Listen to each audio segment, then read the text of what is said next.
20% de l'information qui part du cerveau et qui est donnée au corps, et 80% c'est l'information du corps qui va vers le cerveau. En partant de ce postulat-là, plutôt que de se dire, il faut qu'on pense d'abord le problème pour réparer le corps, pourquoi est-ce qu'on ne penserait pas l'inverse? Aujourd'hui, on reçoit 2 invités. Benjamin Herrero, Abigail Gascon, pour Simply Well. On parle de réappropriation corporelle. Abigail est psychologue spécialisée en trauma complexe et Benjamin est facilitateur de mouvement.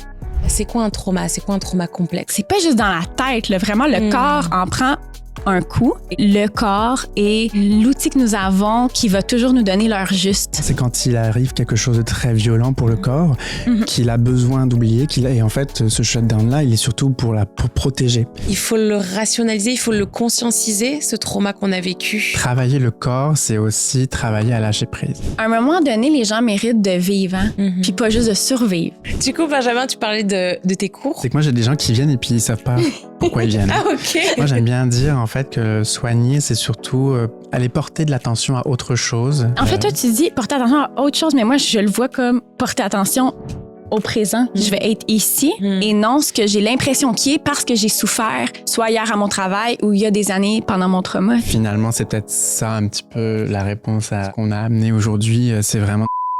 C'est vrai. Merci à vous d'être avec nous toutes les semaines. Et si vous voulez aller encore plus loin, vous pouvez toujours liker, partager cet épisode ou même commenter. Vous pouvez aussi nous laisser un petit 5 étoiles, ça compte énormément pour nous. Allez, je vous laisse avec cet épisode de folie. Bonjour tout le monde et bienvenue dans ce nouveau podcast, dans ce nouvel épisode. Vous êtes là aujourd'hui tous les deux parce qu'on va parler du corps, la réappropriation corporelle, mais aussi beaucoup des traumas et de à quel point justement prendre conscience de notre corps peut nous aider à... je dirais pas à guérir ces traumas, mais en tout cas à traverser peut-être un petit peu plus le processus de guérison. Toi, justement, Abigail, en tant que psychologue, tu es spécialisée donc dans les traumas et dans les traumas complexes. Est-ce que tu peux justement nous expliquer un petit peu c'est quoi un trauma? C'est quoi un trauma complexe? Eh bien, d'abord, c'est bien que tu as dit, est-ce qu'on va vraiment dire dépasser ou l'enlever? Non, en fait, pourquoi? Ben, c'est parce que le trauma, c'est l'expérience qui s'est produite. Donc, même si les psychologues, on a la meilleure prétention du monde, on pourrait jamais enlever cette expérience terrible-là qui s'est passée. Ce qu'on va pouvoir travailler en psychothérapie, ça va être les traces que ça laisse. Et ça, certainement, on peut passer par un processus de rétablissement qui va grandement les diminuer. Si on regarde juste la définition du mot trauma comme tel, une que j'aime beaucoup, qui vient d'auteurs là, dans le monde du trauma qui s'appelle Ford et Courtois, ces 2 auteurs. C'est leur nom de famille. Dans le fond, on va parler, quand on parle de trauma, un événement qui vraiment excède les capacités d'adaptation d'un être humain et qui va venir mettre en péril l'homéostasie de l'organisme. Et pourquoi j'aime cette définition-là, c'est qu'elle vient mettre l'accent sur le fait que l'homéostasie, qui est l'équilibre finalement là, qu'on a en tant qu'organisme vivant là, dans notre corps, ben c'est déséquilibré. C'est pas juste dans la tête, là, vraiment le corps en prend un coup, et on va en parler aujourd'hui, mais on parle vraiment de ça. Il y a un équilibre qui est rompu, c'est au-delà des capacités de la personne. Ensuite, si on parle de trauma complexe, le trauma complexe, c'est vraiment un trauma. Donc, tout trauma complexe est un trauma, mais l'inverse, c'est pas vrai. Ouais, ça fait du sens. Donc, l'inverse, c'est pas vrai dans le sens qu'un trauma complexe, c'est comme un trauma, mais qui a des caractéristiques additionnelles. On va parler de quelque chose qui est aussi répété, relationnel. Donc, ça, ce que ça veut dire, je pourrais donner des exemples. Une des choses communes qu'on associe à trauma complexe, c'est souvent la maltraitance à l'enfance. Okay. Il demeure qu'un trauma complexe, ça peut être aussi à l'âge adulte. Donc, par exemple, une femme ou un homme victime de violence conjugale, on parle de répété chronique relationnel. On va aussi finalement parler, pour la définition de trauma complexe, qu'il y a souvent comme un contexte de captivité. Et là, il ne faut pas penser, il faut avoir été pris en otage. Mm-hmm. Mais on peut quand même avoir otage en tête parce que finalement, la victime de violence conjugale est comme pris en otage dans sa propre maison. Puis si on pense à un enfant victime de maltraitance, un enfant doit vivre avec ses parents pour survivre, donc il est comme pris là. Donc moi, j'aime bien penser au mot « OK, c'est dans les relations », puis on se sent captif ou captive. Et alors du coup, comment est-ce que notre corps, mais aussi notre esprit, comment en fait on réagit Bien, j'aime encore une fois le mot que tu utilises, c'est une réaction. Hein? Donc, il va se développer plein de manifestations qui peuvent sembler extrêmes, qui peuvent cocher des cases de symptômes là, quand on fait du diagnostic en santé mentale, mais en vrai, c'est vraiment ça. C'est juste des réactions qui peuvent être, oui, intenses, mais qui sont proportionnelles à l'intensité des événements vécus. OK. Tantôt, je disais, j'ai différencié trauma complexe. Je réalise à l'instant que j'ai pas donné d'exemple juste pour le mot trauma, là, tu sais, pas complexe, mais même si c'est trauma sans être trauma complexe, un accident de voiture qu'on n'a pas vu venir, qui nous a enlevé une capacité physique par la suite ou dans lequel on a perdu un proche, même si c'est pas répété, c'est terrible. Bien sûr. Donc, que ce soit ça ou un trauma complexe, clairement, ce qui va se développer, ça va être le psychisme qui est en train de nous dire « ouch », puis le corps qui est en train de nous dire « ouch » aussi. Tu sais, dans les symptômes de stress post-traumatique classique, là, il y a des choses comme au niveau psychique, tu sais, on peut voir des intrusions, des reviviscences. Donc ça, c'est toutes des choses comme qu'on voudrait pas, mais qui arrivent à l'esprit. On parle de flashback complet où la personne peut se sentir en train de revivre le ou les événements, mais ça peut être aussi comme une image ou un souvenir intrusif. Ça peut être aussi, en dehors de toutes ces reviviscences-là, le fait que les personnes vont se mettre à éviter des choses qui sont en lien. OK. Donc ça, c'est très comme comportemental. C'est comme je vais plus aller là, ou moi, tel type de personne, j'évite de les fréquenter, ça me rappelle X. Donc ça, il y a oui l'évitement très concret, mais l'évitement interne existe aussi. Donc, je vais commencer à éviter mes émotions, par exemple. Donc ça, c'est assez classiquement ce qu'il y a au niveau psychologique. Il y a aussi des impacts sur l'humeur. On peut développer de l'hypervigilance. Puis là, je pourrais continuer. Là, vous voyez que ça peut être assez large. Pour le trauma complexe, on va aussi voir des réactions comme les difficultés relationnelles, les difficultés de régulation émotionnelle et les difficultés dans la vision de soi. Dans le fond, c'est que ça va avec les impacts sur le corps aussi. C'est que dans le trauma, une fois qu'il y a vraiment... on tombe dans des réactions post-traumatiques, puis c'est pas tout le monde qui a vécu un événement traumatique qui va vivre des réactions post-traumatiques, mais quand ça s'installe, il y a vraiment le concept de déclencheur qui est important.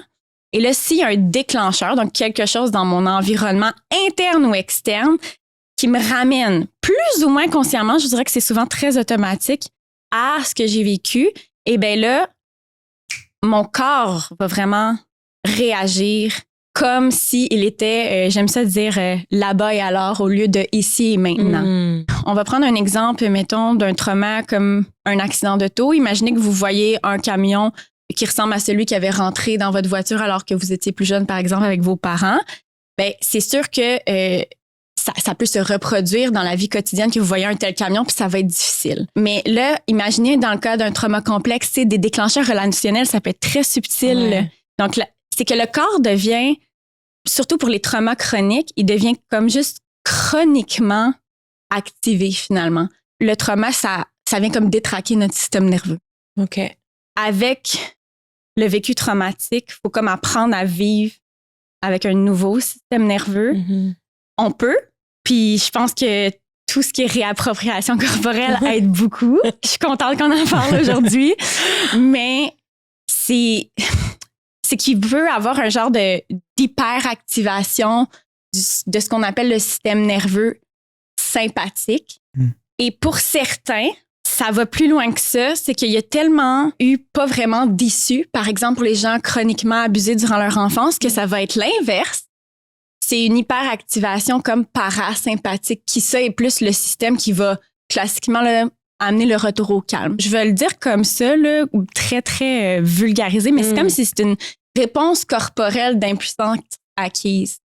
C'est comme si, quand on est dans l'activation sympathique, on est dans je m'active pour combattre, fuir ou faire un genre de gel, mais un gel comme très tonique. Là. C'est comme, je bouge plus, je veux pas qu'on me voie. Mais à un moment donné, ça, c'est trop taxant pour le corps. On peut pas juste être dans ces réponses-là tout le temps. Donc, pour ceux qui l'abus était très, très, très chronique, classiquement l'abus à l'enfance, ben il y a comme j'ai juste le terme anglais, mais un override du fight, flight or freeze. Puis certaines personnes vont avoir comme chronicisé ce qu'on appelle la réponse d'effondrement, la réponse de je vais feindre la mort parce qu'il n'y a rien d'autre à faire. T'sais. Mais alors, ça veut dire quoi concrètement? Parce que je suis pas certaine de comprendre. Donc, en gros, j'ai compris la première partie où genre, si on est trop dans cette stimulation en fait du trauma, bah là on va avoir justement cette réaction corporelle très vive, très je freeze, etc. Et là je me sens vraiment pas bien. Mais alors c'est quoi le override, c'est-à-dire qu'en gros après chroniquement ça veut dire qu'après on se sent mieux? En fait, c'est que pour certaines personnes, elles en fait, mais leur système nerveux ont appris que ça n'a jamais été efficace. Donc, elles vont avoir été plutôt dans la réponse de survie qui est l'effondrement ou ce qu'on appelle la mort feinte. Donc, ça veut dire que leur corps a appris que le reste ne fonctionne pas. Qui fonctionne, c'est déconnecté. T'es fait à semblant que t'es pas là, puis même que t'es plus vivant, fait que t'es plus intéressant. C'est très animal là, comme réponse. Je peux te donner un exemple, mais par exemple, il y a des gens qui vont dire... Abigail, moi, j'ai des moments dans ma journée, je sens comme plus mes jambes, où je me sens vraiment molle, c'est dur de me lever, on dirait que j'ai jamais d'énergie. Ce genre de réponse-là, plutôt que je fais toujours des attaques de panique. OK. Est-ce que c'est plus clair un peu? Je comprends. Ouais. En gros, le corps shut down in a way, genre... Le shut down, là, c'est vraiment un mot-clé. Je pense que tu as tout compris. Il y a vraiment... Quand on est dans le shut down, on est vraiment comme... C'est quand même... Il n'y a plus de vie dans le corps. On peut s'imaginer le travail de réappropriation qu'il y a à faire là, dans ce cas-là. C'est qu'en fait, le trauma, en tout cas, était tellement fort, ou en tout cas que la réaction du corps, où l'esprit et le corps, des fois, décident, entre guillemets, d'oublier un petit peu le trauma qu'il y a eu. Tu peux rebondir? Vas-y. Oui, je veux bien, ouais. C'est ce que je connais un petit peu aussi ce sujet-là, et le côté shutdown est vraiment un très bon terme, je pense.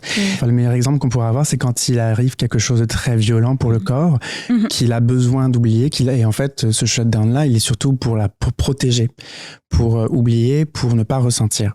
Fait que, tu sais, on pourrait prendre les personnes victimes de viol ou même d'agression.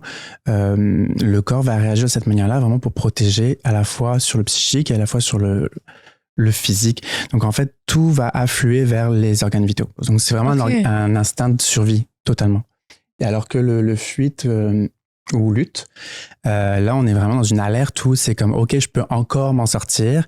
J'avais vu, quand je l'avais étudié, ça, on avait vu un aspect très homme préhistorique qui va... Et c'est vraiment ça, parce qu'en fait, c'est un instinct très animal, comme tu le disais. Et il y a vraiment cet instinct-là de fuite. OK, je suis en danger. Il y a un animal qui est en train de me pourchasser. Donc là, il faut que soit je lutte, je me bats, soit je m'en vais. Mais quand l'animal qui nous chasse a pris le dessus, là, il n'y a plus de possibilité de fuir. Donc là, le corps vient vraiment shut down pour essayer justement de protéger. Donc là, c'est survivre. Et c'est les organes vitaux qui prennent le dessus, en fait. La question aussi de c'est quoi on oublie, ça peut arriver, là. Ça arrive là, que la mémoire est atteinte au point où il y a un oubli. C'est pas dans toutes les réponses de stress post-traumatique ou les réponses de stress post-traumatique complexes qu'on voit qu'il y a un oubli, mais il y a quelque chose qu'on nomme la dissociation. Là. C'est une défense comme intelligente. C'est comme mon corps va moins souffrir, puis moi aussi, en tant qu'humain dans ma globalité, je vais moins souffrir si j'ai développé cette capacité à me détacher. Par exemple, au moment du trauma, à être un petit peu en dehors de mon corps pour moins ressentir. Le problème, c'est que ça reste après. Tout ça, ça se passe dans un type de mémoire qu'on appelle tout ça. Une grosse partie de ce qui est traumatique va marquer ce qu'on appelle la mémoire procédurale, qui est un petit peu comme la mémoire que tu utilises quand... Je ne sais pas si tu fais du vélo. Du vélo? Ouais. Non. Du spinning. Ça en est comme... Parfait. On va y aller avec le spinning. Donc, j'imagine que quand tu embarques sur ton vélo de spinning, tu te dis pas à chaque fois comme voici l'angle de ma cheville pour entrer mon pied et voici ce que je dois faire. Cuisse bouge ainsi pour que, tu sais, avec telle force. Donc, le trauma vient vraiment comme s'installer dans cette mémoire-là, je dirais, qui est plus inconsciente. Il y a des structures du cerveau qui ont vraiment été étudiées comme étant impactées. Donc, si, mettons, sans rentrer dans les détails, mais structure X qui s'occupe de bien encoder les souvenirs puis qu'on s'en rappelle est un petit peu détraquée au moment du trauma, ben là, qu'est-ce qui reste? Le corps. OK. Ouais. Et du coup, est-ce que c'est pareil dans le sens, si par exemple, on a vécu un trauma complexe ou si on a par exemple vécu un trauma dans le sens où c'était par exemple une agression sexuelle, mais il n'y avait pas la répétition. Donc, est-ce que la réponse peut être aussi forte, même s'il n'y a pas cette régularité? Ouais. Ben, en fait, la psychologie, ce sera toujours comme un domaine où on va dire beaucoup de oui, c'est possible. Oui, dans certains cas. Donc, ce que je dirais, c'est que souvent, il y aura plus d'impact. Ils seront plus chroniques et variés quand le trauma est complexe. Il demeure que ça existe là, des personnes qui ont vécu une agression à un moment et qui perdent des bouts. C'est très possible. Puis aussi, on peut pas juste y aller avec la quantité parce qu'on pourrait subir un événement traumatique très, très, très, très, très violent. Puis c'est une fois dans notre vie, tant mieux que c'était juste une fois. Puis ça va avoir été super intense. Donc, c'est sûr que la dissociation, c'est plus typiquement relié au trauma complexe, mais ça se peut aussi avec le trauma. OK. Pourquoi est-ce que c'est essentiel de travailler là-dessus? Ben, je pense que c'est essentiel si les gens le souhaitent.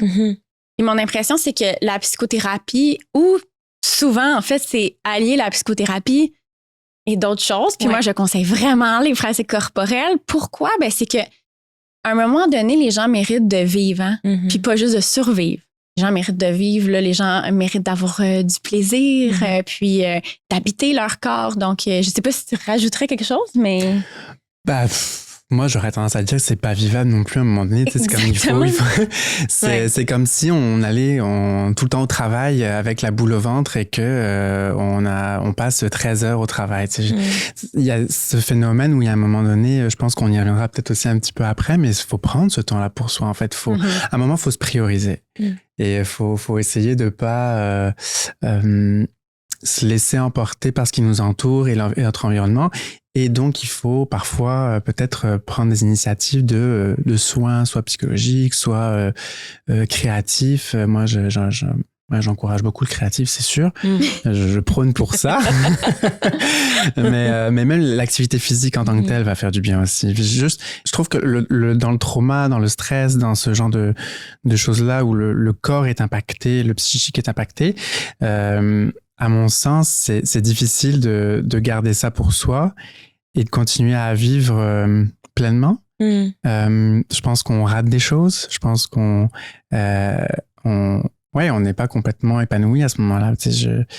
Ça me semble assez essentiel de pouvoir le faire pour libérer le corps de toute trace de souffrance, même si elles sont inconscientes, de pouvoir juste avoir quelque chose d'épanouissant et de la joie de vivre, parce que on n'a qu'une seule vie, fait que ce serait bien de la vivre pleinement, en fait.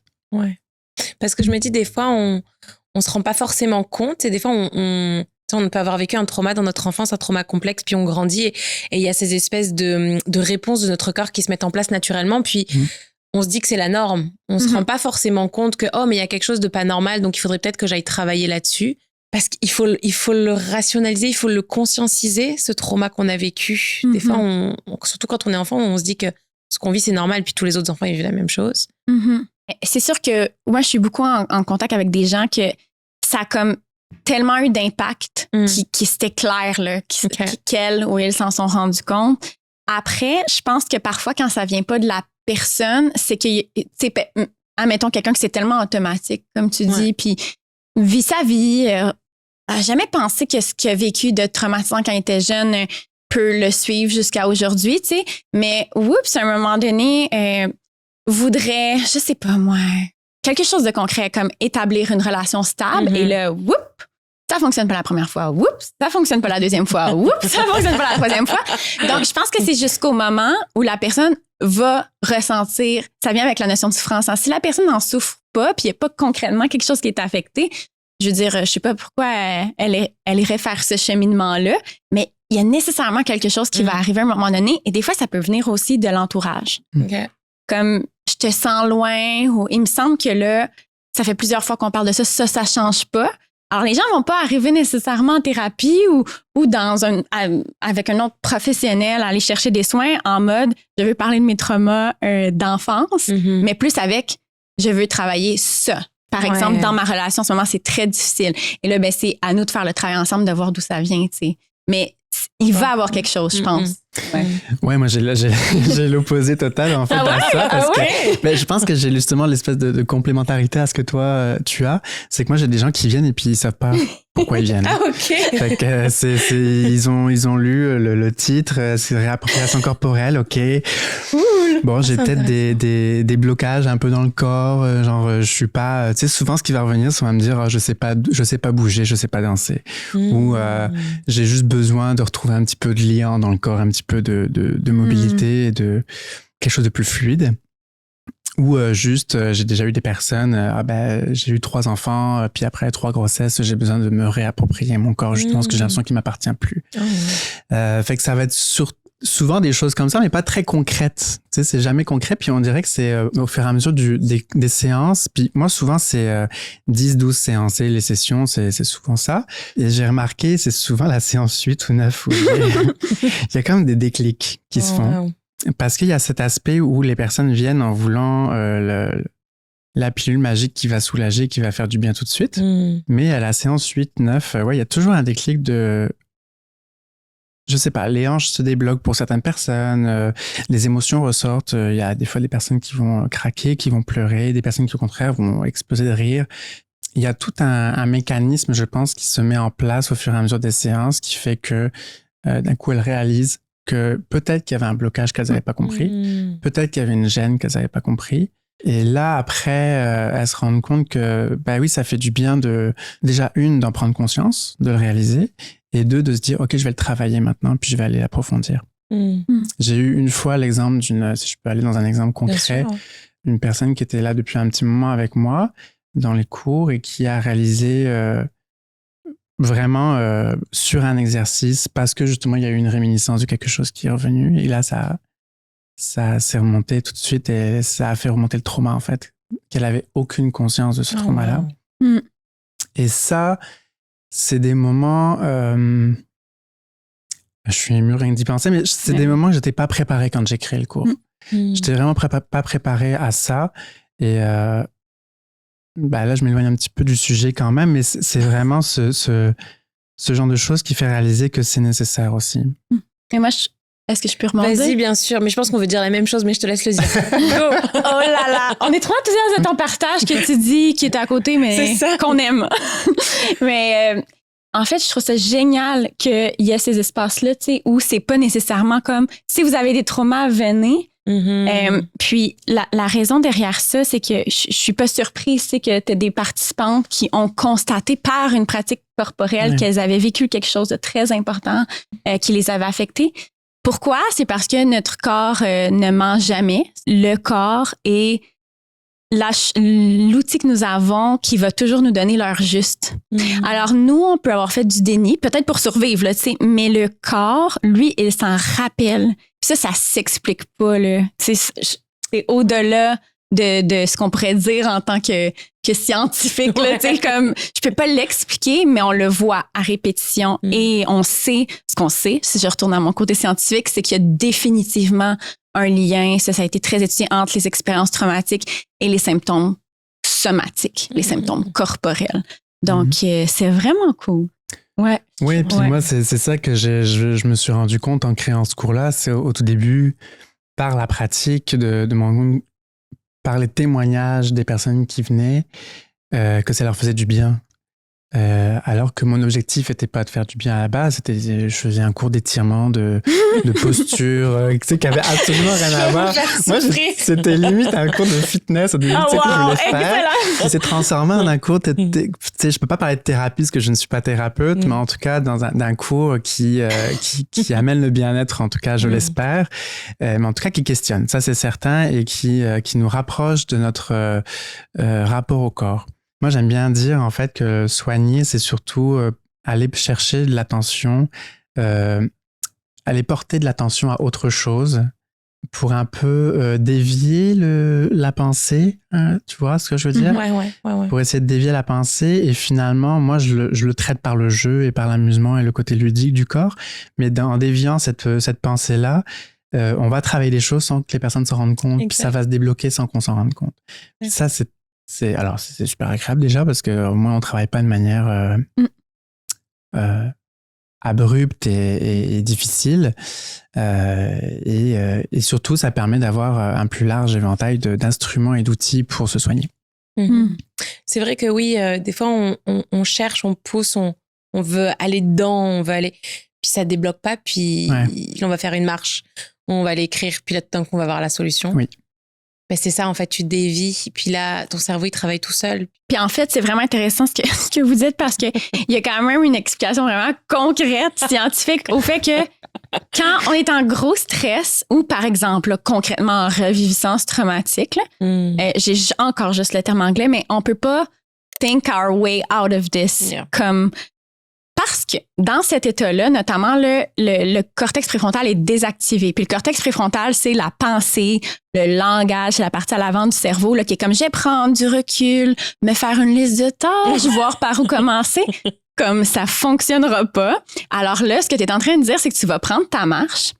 Tu es comme dans un moment de présence attentive, je dirais. Tu fais bouger ton corps. Whoop! Le cortex préfrontal revient en ligne. Et là, après, ça devient un petit peu plus possible. Comme c'est ce qui est à faire, en fait. Tu sais, il y a des moments où c'est pas le temps de penser, c'est pas le temps d'analyser. C'est tout, là. Tu sais, si tantôt on parlait tellement de nature puis d'animaux, je veux dire, s'il y a un ours dans ma face, là, c'est vraiment pas le temps que je pense. C'est comme, j'ai pas le temps de penser, je vais juste courir, là, tu sais, comme, donc, ça fait beaucoup de sens. Pas faire, parce qu'il ne faut c'est vrai, pas c'est vrai. Que doit-on faire, alors? Qu'est-ce qu'on va faire? J'ai compris qu'il faut surtout baisser les yeux, apparemment pas le regarder et essayer de reculer doucement. Faut avoir du self-control. Ouais, non, c'est genre, mais en gros, ne croisez pas un ours. C'est ça, ne croisons pas un ours et ne faisons pas de to-do list à ce moment-là, du coup. C'est pas le moment de faire une... Exactement. Puis probablement, en fait, que je me serais trompée, voyez-vous. Je me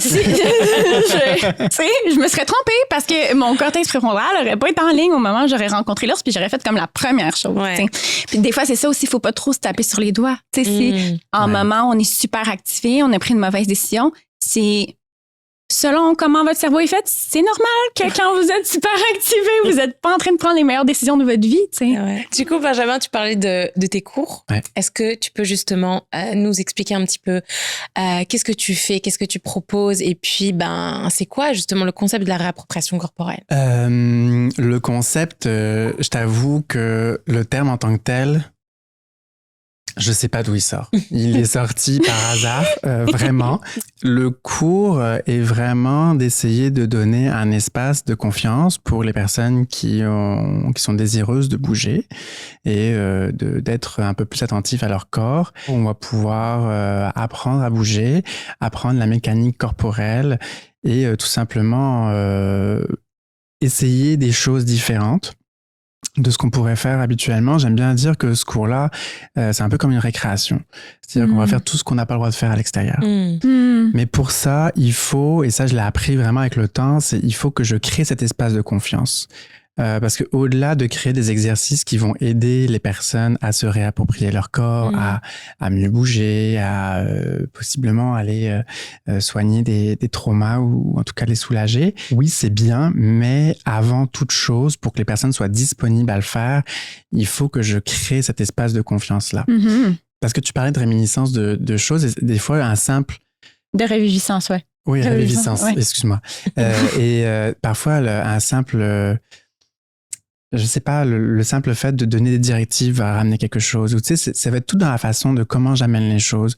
Je suis dans l'obligation d'être constamment en adaptation avec les personnes. Puis ça, c'est la deuxième chose que je mettrais après l'espace de confiance, c'est d'avoir quelque chose d'adaptatif qui va s'adapter en fonction de les personnes avec qui je vais travailler, qui vont jamais être les mêmes, mon envie de donner le cours à cet instant-là, l'énergie qui va émaner des personnes aussi qui vont être présentes à cet instant-là, parce qu'il y a des jours en plein hiver, quand c'est à 6 heures le soir, on n'a pas vraiment envie. Les personnes se sont déplacées, puis merci, mais la dynamique n'est pas la même. Donc, ça va être aussi à moi de construire le cours en fonction de ça aussi, en fonction de ces énergies-là, donc de rester beaucoup sur l'improvisation. Puis j'adore faire ça parce que pour moi, ça reste un côté hyper créatif, mais en tout cas, ce sont des paramètres essentiels pour que les personnes puissent se déposer dans l'espace Et à partir de ce moment-là, oui, on va pouvoir commencer à travailler et oui, on va pouvoir commencer à apprendre et à bouger. Donc, j'essaye de garder ce cours-là le plus honnête possible et le plus adaptatif possible et le plus fun possible aussi, parce que c'est quand même, on est par le jeu. Fait qu'on essaye beaucoup. Je dis toujours qu'il y a un espace d'équilibre entre, oui, on a la technique quand même qui est nécessaire, qui est pour pouvoir bouger mieux, pour pouvoir apprendre à contrôler son corps, c'est nécessaire. Donc, on va sur la technique de danse. Et puis, le côté un peu plus ludique, où là, on va faire des jeux et les moments où on va rire aussi sont importants. Je pense qu'on rit quand même beaucoup dans ce cours, puis ça, c'est le plus important. Ouais. Puis, ce que j'aime, c'est de voir que les personnes entre elles viennent parce qu'elles ont du plaisir ensemble aussi. Il y a un côté de lien social qui est vraiment agréable à voir. Je pense que mon rôle dans tout ça, c'est de créer un espace. T'es beaucoup dans, je trouve, Benjamin, dans comme l'égal à égal. On co-crée ça. Moi, je suis là, je vais être un facilitateur, tu sais, je vais tenir comme cet espace-là, mais ça va dépendre de l'énergie des gens du jour, des envies, puis on va créer ensemble. Ça aussi, dans une approche qui veut être trauma-sensible, c'est essentiel. On va vraiment enlever la hiérarchie, notamment parce que le trauma, surtout quand on parle de trauma relationnel, ben ça implique des rapports de pouvoir. C'est cool parce que, tu sais, là, c'est appris du vécu. Oui, c'est juste très cool. Ça a été des essais-erreurs. Ça a été beaucoup d'essais-erreurs. Puis alors, c'est hyper formateur, hein, mais ouais, je pense que j'ai eu le déclic. Et là, je peux parler vraiment de quelque chose de très précis, d'une séance que j'ai eue où j'avais, quand j'ai commencé quand même, et je pense comme beaucoup d'enseignants, quand je m'appelais encore professeur, j'avais cette idée d'avoir des objectifs. Je donne un cours et donc je vais donner un objectif. Je vais vers ça. Et voir les personnes à qui je donnais le cours ne pas réussir à faire ce que j'avais en tête, c'était très difficile pour moi. Mais une séance que j'ai eue où j'avais très peu d'élèves ce soir-là, justement un soir d'hiver où il n'y a pas grand monde qui vient, ils se démotivent facilement, je décide de travailler le côté émotionnel de la chose.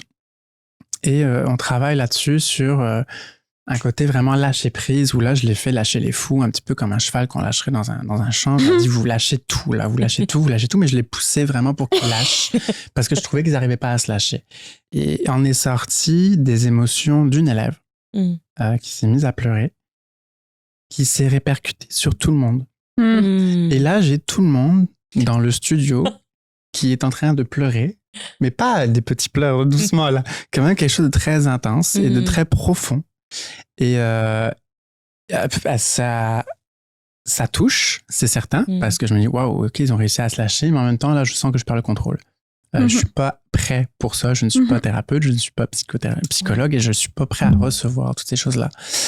Et ce moment-là, très formateur, justement, m'a obligé à moi garder le calme et à essayer de les ramener avec moi et plutôt que de dire, OK, ben calmez-vous, de dire, non, utilisez-le, c'est bien, faut le sortir. Et ça a été bénéfique, je pense. On l'a travaillé, on est allé prendre une marche justement après parce que je ne pouvais pas les laisser partir comme ça, bien évidemment. M'assurer que tout allait bien, mais on en a reparlé et beaucoup ont eu du mal à revenir parce que se sont dit c'est quand même difficile de vivre ces émotions-là et effectivement, on ne s'attend pas à vivre ces émotions-là dans un cours. Donc, moi, ça a été formateur dans le sens où je me suis dit, OK, ça, c'est ma limite. Je peux pas les amener vers ça. Je peux pas pousser vers ça. Donc, j'ai appris beaucoup aussi par des erreurs comme ça, malheureusement. Mais je pense que ça m'a aussi aidé à revoir, d'être un peu plus modeste, en tout cas, dans ce que je propose et dans ce que je donne à faire. Et de me dire, je peux pas non plus tout réussir, c'est normal de faire des erreurs. Fait que si on n'essaye pas de faire des erreurs, on n'arrivera jamais à apprendre, à mon sens. Fait qu'il faut se donner la possibilité d'aller dans des espaces à la fois physiques comme les cours que je donne ou même n'importe lequel, comme je disais, pratiques physiques, ou dans des espaces internes à soi qui vont peut-être faire un peu mal, mais qui vont faire tellement du bien après. Travailler le corps, c'est aussi travailler à lâcher prise. Puis je pense que c'est mon plus gros enjeu de mon cours. C'est là où j'ai le plus de difficultés. à les faire lâcher prise réellement. Tu sais, on voit un corps qui lâche prise, c'est très facile à voir. Hein. Quand je l'ai fait, j'ai un exercice où je l'ai fait monter en puissance, où on part très doucement, puis je parle en pourcentage, puis sur la musique, je dis OK, là on est à 10% de rapidité, puis on va jusqu'à 100%. Chacun a son 100%, on s'entend, c'est sûr. Mais tu vois la différence entre quelqu'un qui est dans le contrôle total et quelqu'un qui lâche prise.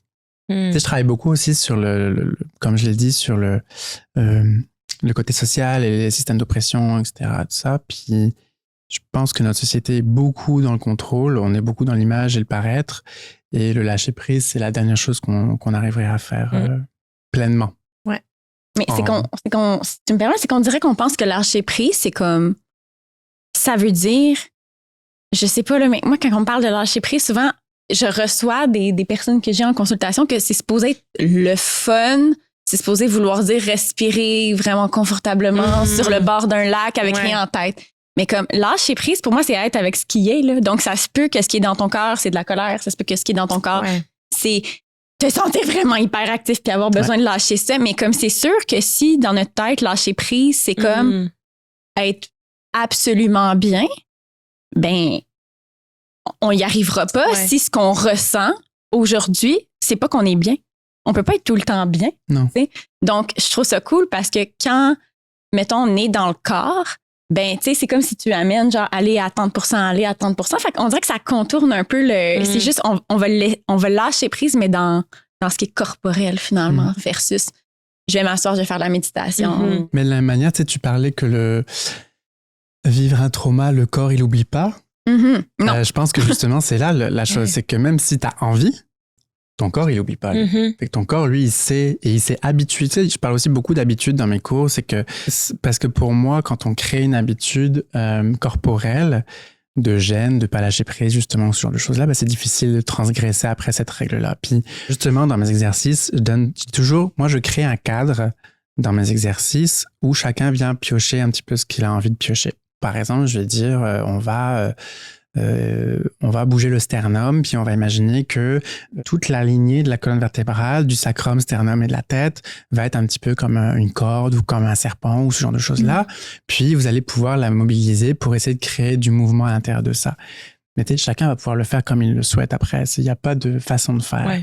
Parfois, ils aimeraient faire autrement parce que ça leur fait du bien, mais ils n'osent pas le faire parce que j'ai donné une directive. Mais c'est difficile pour moi de ne pas donner de directive parce que sinon il n'y a plus d'exercice. Fait que, c'est un petit peu compliqué, mais j'essaie toujours de leur dire transgressez les règles, transgressez ce que je vous dis. Moi, je vous donne une directive, je vous donne un cadre pour qu'on soit à peu près quand même proche de ça, mais allez-y, transgressez les règles.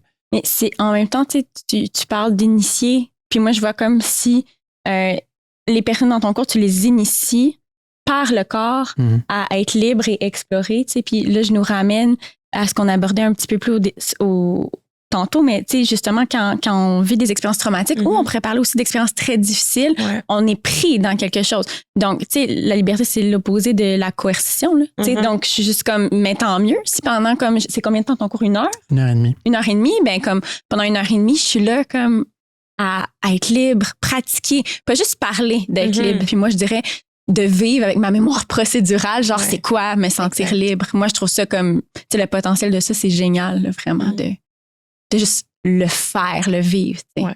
Mais surtout que c'est pas évident d'être capable de vraiment, genre, let it go de son corps, genre, ou de le laisser parler, entre guillemets. Surtout que des fois, ça, tu sais, il peut nous parler quand on a vécu quelque chose de difficile. Bah là, de se dire, OK, bah, je vais le laisser parler, puis je vais vraiment me libérer, puis je vais vraiment lâcher prise, bah, genre, ça risque de me faire mal, genre. Tu sais, comment ça se traduit aussi quand ça se libère vraiment? Faudrait leur poser la question. J'ai pas les réponses, malheureusement. Mais déjà, il y a une chose, c'est que moi, comme tu le dis, c'est difficile de se lancer dans un processus comme ça. Et souvent, je remercie la confiance que les personnes me donnent parce que très clairement, elles viennent à mon cours sans savoir pourquoi elles sont là. C'est une grosse confiance qu'elles me donnent. Moi, je le vois concrètement, en fait, avec des élèves qui me suivent depuis longtemps dans la libération corporelle. Vraiment, je vois une évolution, puis ça, c'est toujours agréable. Et même sur une session, encore une fois, je parle de la séance 8 et 9 qui sont vraiment des déclics, mais à chaque fois, vraiment, je le vois à cette séance-là où je dis, OK, là, Puis c'est vraiment beau à voir. Je vois les gens qui se lâchent un peu plus. Là, je les vois qui, OK, là, tu t'as pris du plaisir pour vrai. T'sais. Là, tu t'es amusé. Là, tu t'es lâché. Toi, Abigail, justement, tu es aussi professeure de yoga. Dans ta pratique, à quel point la place du mouvement et du corps est quelque chose qui a une place assez importante ou pas du tout? Et en fait, c'est en train de grandir, je dirais. Moi, je suis psychologue, ça fait pas encore 1 an. Là, donc, concrètement, ça fait longtemps que je fais de la thérapie parce que les stages au doctorat, il y a des stages pratiques. Là, mais que j'ai mon titre de psychologue que je pratique de façon autonome. C'est tout récent. Et en ce moment, je viens de débuter une formation qui s'appelle, concrètement, là, le nom est anglophone, c'est Trauma Center, Trauma Sensitive Yoga. Et qui est vraiment de travailler par le yoga, mais vraiment ce type de yoga spécifiquement pour tenter de diminuer certaines manifestations là, de stress post-traumatique. Parce que ce que je remarque, surtout avec les traumas, c'est que les mots peuvent pas tout faire. En fait, il y a des gens qui viennent qui ne savent pas vraiment quoi dire, pour qui les approches plus classiques de la psychothérapie, qui vont être beaucoup justement dans le cognitif, le langage, l'exploration, l'analyse, mais c'est comme si ça fonctionne pas. Il y a pas de mots. Puis le trauma, c'est avant tout, on l'a dit beaucoup aujourd'hui, mais dans le corps. Tu sais. Donc, pour moi, je me dis comme, une chance que j'ai cet intérêt, parce que finalement, je me retrouve à me spécialiser dans les traumatismes. Puis finalement, c'est un besoin, comme j'ai vraiment besoin d'outils, parce que il y a vraiment beaucoup de personnes que je rencontre qui est comme, la réponse à mes questions verbales, c'est, mais je le sais pas. Ou comme, mais je m'en rappelle pas. Il y a des personnes qui concrètement se rappellent pas de tel âge à tel âge de leur enfance, mais que visiblement, je vais donner un exemple, tu sais, elles ont été placées à majorité en protection de la jeunesse. Donc, visiblement, dans le milieu familial, ça allait vraiment pas bien. Ouais. Donc, on sait. Donc, j'ai les réponses dans mon bureau, tu sais, j'ai les symptômes, j'ai l'activation émotionnelle, mais le souvenir, le langage, je l'ai pas, tu sais. Et je vais faire quoi? Pour moi, tu sais, puis je passe beaucoup de mots à mes collègues, pour moi, c'est comme essentiel d'amener le corps dans le bureau de thérapie, ce qui est moins traditionnel, mais qui est pour moi, surtout en pratique avec les traumas, comme essentiel. Oui, puis en plus, je pense que, encore une fois, je pense que les thérapies psychologiques sont pas nécessairement adaptées pour tout le monde, ou ne conviennent pas à tout le monde ou à tous les types de traumas ou de maladies. Et arrête-moi si je me trompe peut-être, mais dernièrement, j'ai vu que le système nerveux, justement, c'était 20% de l'information qui venait du cerveau, parce que le système nerveux, c'est une discussion entre le corps et le cerveau. C'est 20% de l'information qui part du cerveau et qui est donnée au corps, et 80%, c'est l'information du corps qui va vers le cerveau. Je sais pas si tu as déjà entendu. J'ai pas les chiffres, fait que je peux pas confirmer, mais dernièrement, fait que c'est peut-être pas les bons chiffres, et je m'en excuse, mais c'est assez récent que je l'ai lu. Mais tu sais, il y a vraiment, tu sais, comme des nerfs qui vont servir à comme, bon, ben, je pars du système nerveux central, puis comme je pars du cerveau, du tronc cérébral, puis je m'en vais vers comme, tu sais, ce qui est plus les nerfs qui s'en vont vers le corps, vers en bas, tu sais. Mais il y a l'inverse aussi, tu sais. Qu'est-ce qui part des récepteurs sensoriels, qui part des extrémités et qui s'en va vers le système nerveux central. Puis ça c'est important, là. Ça nous régule aussi, là.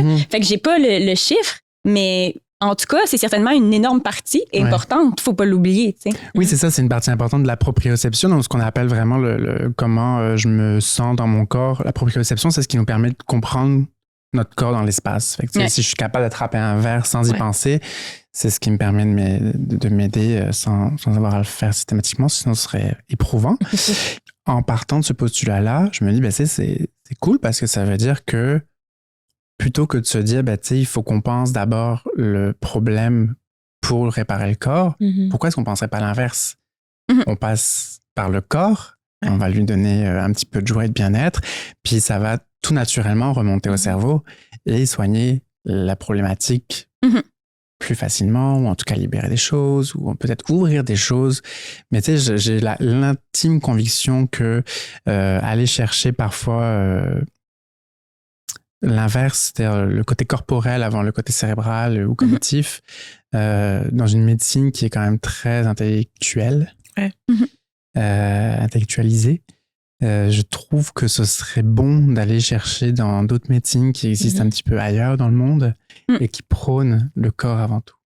Puis en fait, c'est même un mouvement qui est en train de se passer vraiment comme en psychologie concrètement, puis encore plus pour tout ce qui est psychothérapie du trauma. Ce que tu décris, c'est que dans le fond, on est beaucoup top-down dans nos approches, que ce soit médicales, psychiatriques ou en psychologie. Puis là, il y a beaucoup un mouvement on valorise les approches du bas vers le haut, donc bottom-up, où on va vouloir travailler par le corps. Donc, les approches bottom-up ils vont vouloir se servir du potentiel du corps, du mouvement. Puis on va utiliser ces mécanismes-là, dans le cas du trauma, mettons, pour directement créer un sentiment de sécurité. S'ils ont besoin d'accompagnement, des fois, ils n'en ont pas besoin, mais je dis ça parce que souvent, la question est posée. Penses-tu que c'est bon, ça? Penses-tu que je pourrais faire ça aussi?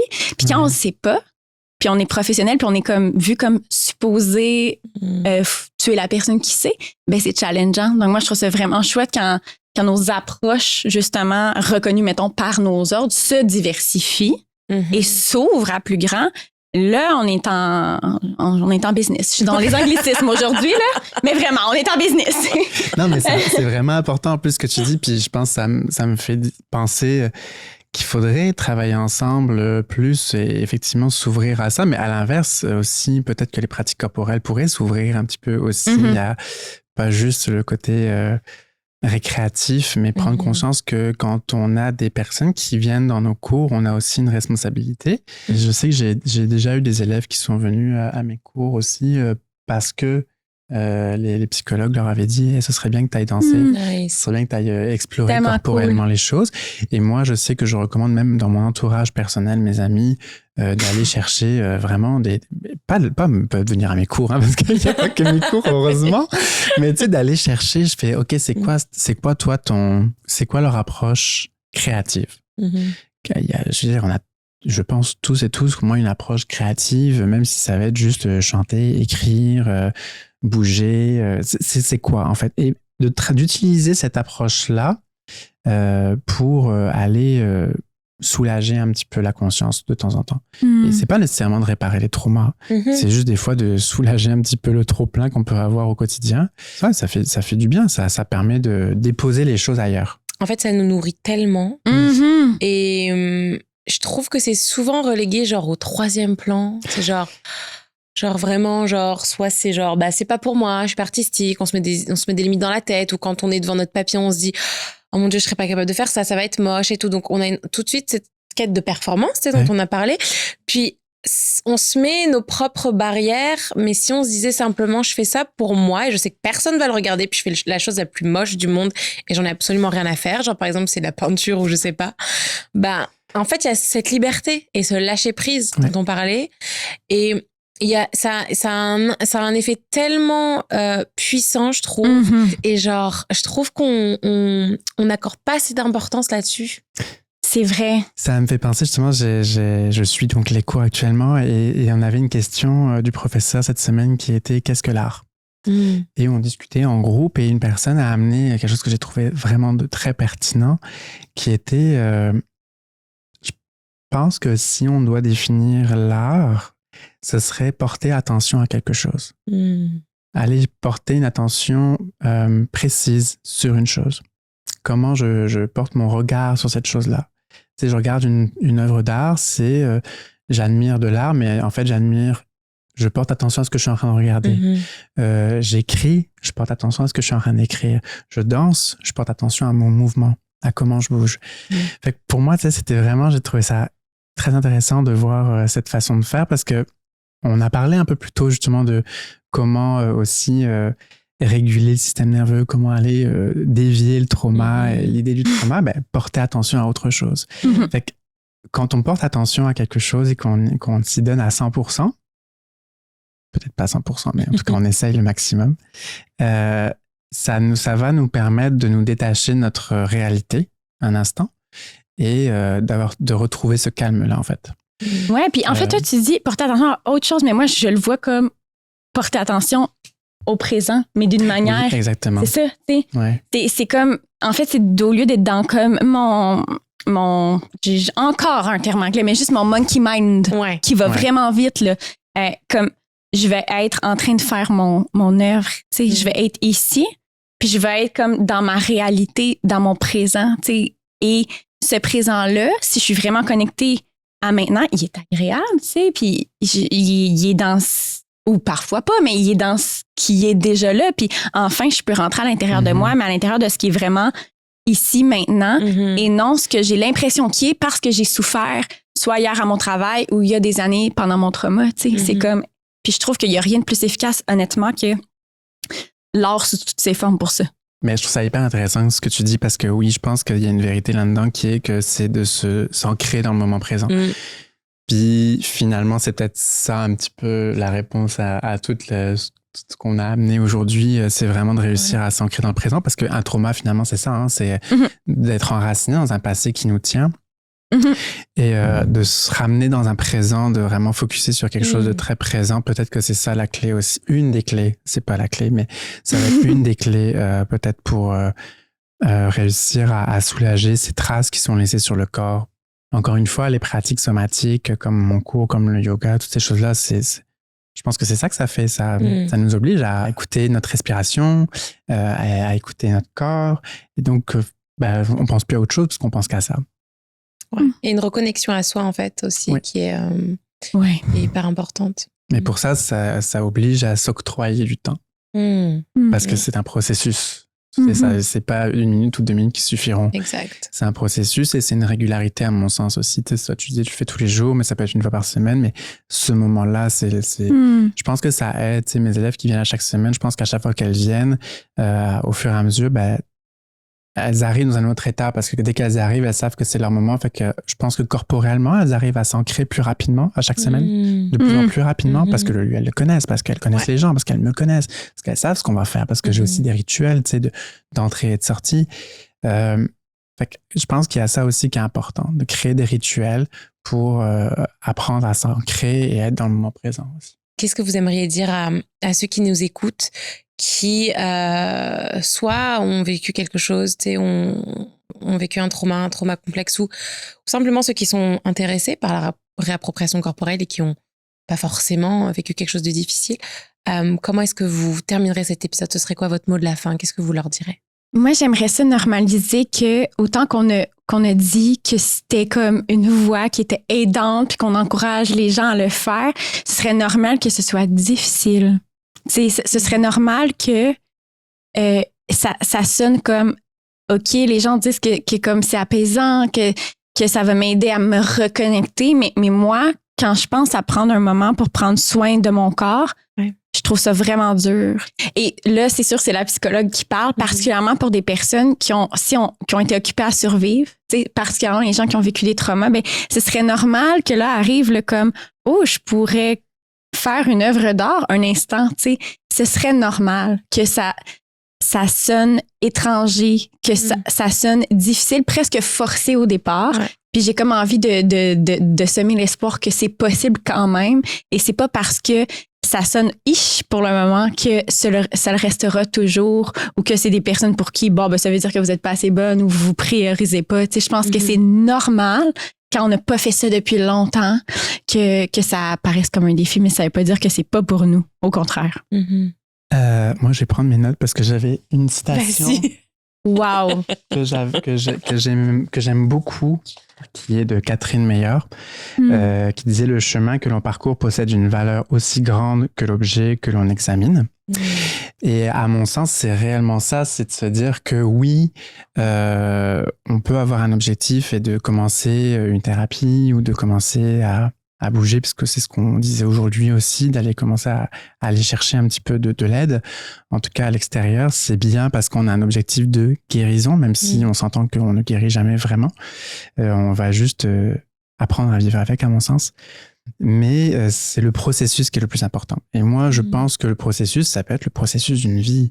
Il faut aussi se le permettre parce que même si on a un objectif, en faisant le processus, en faisant le cheminement, notre objectif va changer aussi. Donc, le processus va toujours se réajuster un petit peu. Il faut le voir un petit peu comme des chemins qu'on va avoir et qu'on va dévier du chemin classique qu'on prendrait.